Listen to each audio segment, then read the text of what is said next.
Olá, bem-vindos ao vídeo 17 da playlist Distribuição de Probabilidade usando o R-Commander. Esse é o vídeo Distribuição F, segunda parte. Nesse vídeo, veremos como obter os quantis da distribuição F, como construir um gráfico da distribuição F a partir dos quantis e como obter uma amostra da distribuição F. Eu recomendo assistir o vídeo 1 da playlist, Revisão sobre Variáveis Aleatórias, caso você ainda não tenha visto. E recomendo fortemente assistir o vídeo 16 da playlist, que mostra a distribuição F em primeira parte, antes de assistir esse aqui, porque ele mostra as características principais da distribuição F.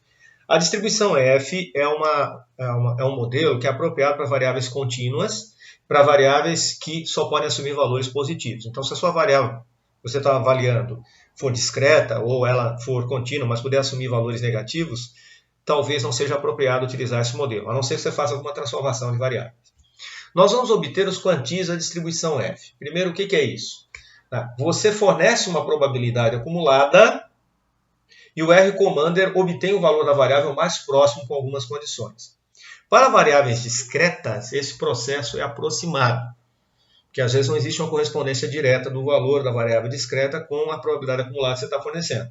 Mas para variáveis contínuas, esse processo ele dá um resultado exato, porque existe a correspondência direta. Então a gente vai vir aqui, vai dar uma olhada aqui em distribuições contínuas, distribuição F. Nós temos aqui 5 opções. Essa quinta opção, pessoal, só apareceu porque eu coloquei um plugin do R-Commander, que é o plugin HH, que aumenta as fontes aqui da janela Output da janela RScript, para melhor visualização do vídeo. Então, geralmente, se você não colocar esse plugin, ele não aparece.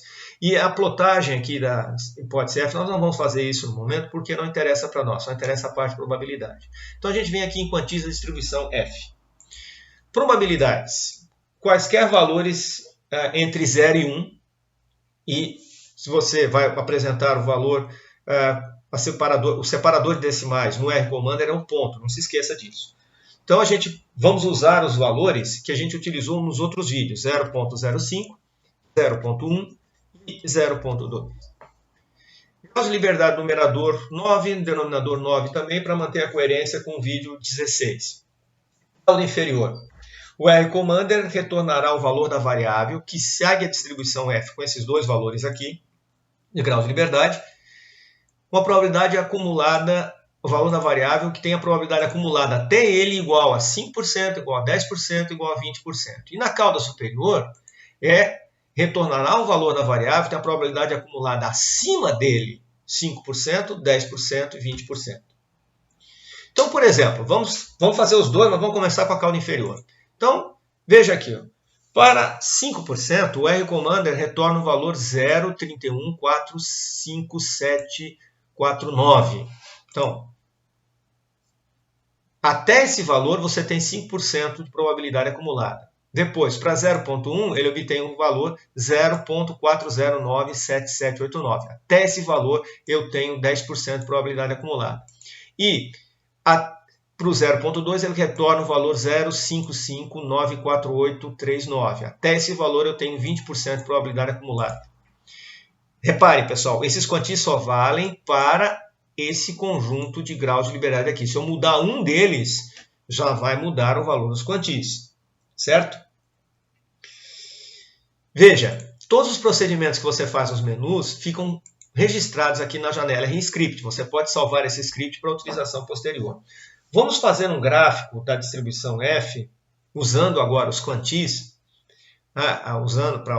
definindo as regiões com base nos quantis, para vocês perceberem como ele dá os resultados exatos para nós. Vejam aqui, distribuições contínuas, distribuição F, gráfico da distribuição F. Então, a gente vai fazer um grau de liberdade numerador 9, denominador 9. Vamos usar o gráfico da função de densidade. Só que na especificação das regiões, nós não vamos usar, como no vídeo 16, a gente usou os valores da variável. Agora a gente vai usar os quantis. E aqui eu vou fazer a região de 0 até 0,05. Posso trocar a cor disso aqui, se eu quiser, para verde. Sei lá. Muito bem. Quando eu fizer isso, olha o resultado. Eu tenho esse gráfico aqui. esse é o gráfico teórico da distribuição F, com 9 graus de liberdade no numerador e 9 graus de liberdade no denominador, construído dentro do R-Commander. E reparem que ele salienta essa área aqui vale 5%, e ele apresenta para a gente aqui o valor do quantile correspondente, ou seja, esse ponto aqui seria o 0,31. Tá?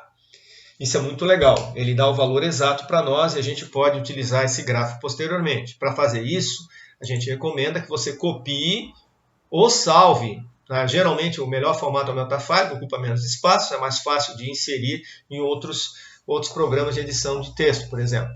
Tá? Por que isso tem que ser feito? Porque cada vez que o R-Commander faz um gráfico, ele apaga o anterior. Então, você vai perder o gráfico se você não salvar. Certo? Eu poderia, agora, vamos pedir para ele fazer os cálculos para a cauda superior. Então, a gente vem aqui, quantis para a cauda superior. E ele dá o resultado aqui para nós. Veja.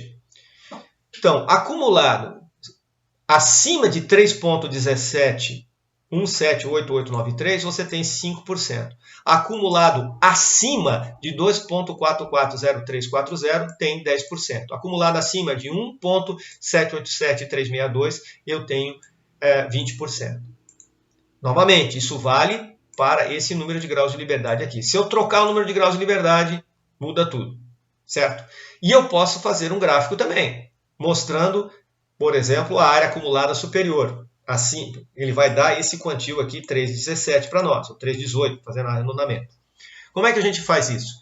A gente vai lá de novo no gráfico, né, da distribuição F, só que agora a gente vai fazer de 0,95 até 1, a probabilidade máxima. Por que eu faço isso? Porque eu quero que fique na área superior 5%, mas tem que começar então em 0,95, certo? Aí eu fazendo esse gráfico, veja, ele me dá o retorno lá 3,18, como eu tinha dito, para arredondamento. Essa área aqui vale 5% e começa aqui no valor 3,18. Novamente, isso vale para uma distribuição F com 9 graus de liberdade no numerador e 9 no denominador. Se eu mudar isso aqui, o quantile vai dar diferente também, certo? Muito importante. Eu posso salvar esse gráfico de novo ou copiá-lo. Reparem aqui que a escala, né, que nós estamos trabalhando, ela é uma escala de densidade, e temos aqui os valores 0, 0,2, 0,4, 0,6. Isso aqui é o valor teórico. Muito bem. Vamos ver como é que se comportaria, né? Como é que a gente faz para tirar uma amostra da distribuição F. Bom, como nós fizemos no vídeo 3 para binomial, 5 para Poisson, 7 para uniforme, 9 para exponencial, 11 para normal, 13 para Taylor-Student e 15 aqui quadrado, nós vamos retirar uma amostra aleatória com a distribuição F para uso posterior, por exemplo, para testar um algoritmo.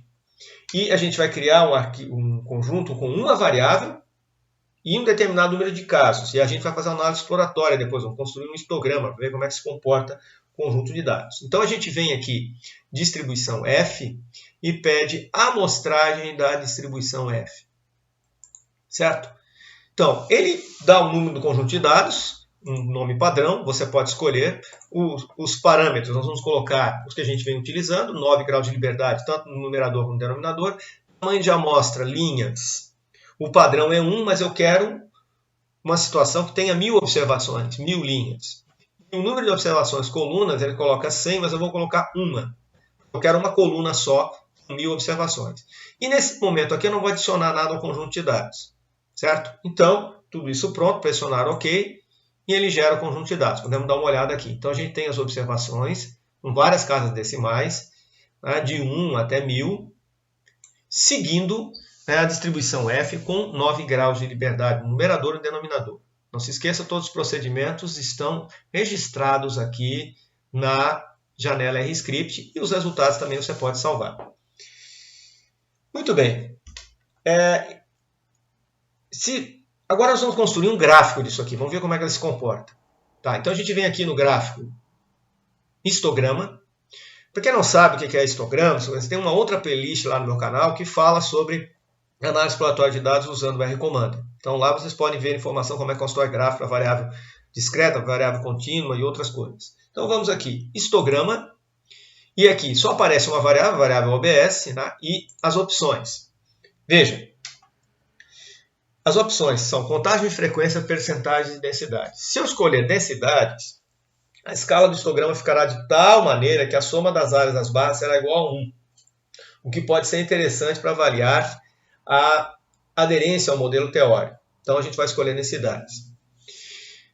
Lembre-se, pessoal, que o número de classe é automático. Ele usa lá a fórmula, a gente vai ver ali a fórmula de Sturges para fazer o cálculo. Então, dando um OK aqui, a gente tem o gráfico mostrado aqui para nós. Então a gente tem aquela questão lá, tá parecido com o gráfico teórico, a densidade ali na faixa ali do 0,6, o limite superior.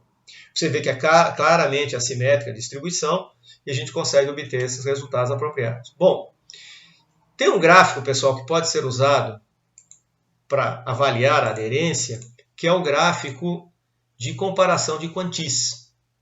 Esse gráfico é muito interessante porque ele permite você avaliar se existe a aderência de uma forma gráfica. É muito bom para utilizar esse gráfico quando você tem grandes conjuntos de dados. Então a gente vem aqui, gráfico de comparação de quantis, e você tem aqui opções, a variável OBS, e aqui você tem algumas variáveis aleatórias contínuas, perdão, normal, T, Q quadrado, F. Então vamos aqui, ó, F. Vamos ver se tem aderência. Com 9 graus de liberdade no numerador, 9 graus de liberdade no denominador. Vou dar um OK aqui. E aqui nós temos o gráfico. Veja, esse gráfico, pessoal, basicamente, ele compara os quantis da F da amostra, o que seria esperado se os dados seguissem uma distribuição F com 9 graus de liberdade no numerador e denominador, com os valores observados propriamente ditos. E aí ele faz aqui, se os dados estiverem sobre essa reta teórica, tiver uma grande aderência, você tem uma situação de indicação de aderência ao modelo. Aqui o que acontece? Você parece ter, os valores dos quantis aqui mais baixos, parece ter uma boa aderência. Aqui, nos valores maiores, aqui tem alguns que estão um pouco mais fora do que era esperado. Por que isso aconteceu? Talvez porque o número de elementos da amostra seja pequeno, seja apenas 1000 observações. Ou alguma outra flutuação tenha acontecido aqui. Agora, de uma maneira geral, o gerador de números aleatórios parece estar gerando dados de acordo com a distribuição que a gente quer. Certo? Então, eu poderia confiar nesse resultado. Eu poderia fazer como nos vídeos anteriores e gerar 1 milhão de dados e fazer um histograma também. Poderia chegar aqui e lá na distribuição F, aumentar o número de dados aqui para 1 milhão. Ele pede se você quer sobrescrever o conjunto de dados. Vai demorar um pouco mais de tempo para gerar conjunto de dados, porque são 1 milhão de observações. Tá? Esse 1 milhão de observações pode parecer muito, mas para algumas aplicações a quantidade é pequena. Tem aplicações de Big Data aí que você utiliza muito mais do que isso. Tá? Dependendo do computador, pode levar mais ou menos tempo para aparecer o conjunto de dados. Tá? Então a gente tem aqui um conjunto começa aqui com a amostra 1 e vai até 1 milhão de dados. Certo? Se eu fizer um histograma, agora, de novo da variável observação, fazendo densidade, vamos ver como é que fica. Ele fica com esse formato aqui. Professor, mas a densidade está aqui em 0,2, era para ser 0,6, por que está em 0,2? Por que está só dessa forma? Bom, o procedimento tem a ver, provavelmente, com a escolha do histograma que é feita de forma automática. Se eu usasse aqui, por exemplo, 50 classes, vamos ver como é que ele se comporta. Já tem um outro comportamento aqui. Certo? O número de classe é diferente, o formato do gráfico é diferente, a escala vertical do gráfico já mudou por causa do número de classes. Certo? Veja, eu não vou fazer aqui, pessoal, porque demanda muito tempo e tem a questão gráfica muito grande, mas eu poderia fazer aquele gráfico de comparação de quantis para 1 milhão de dados.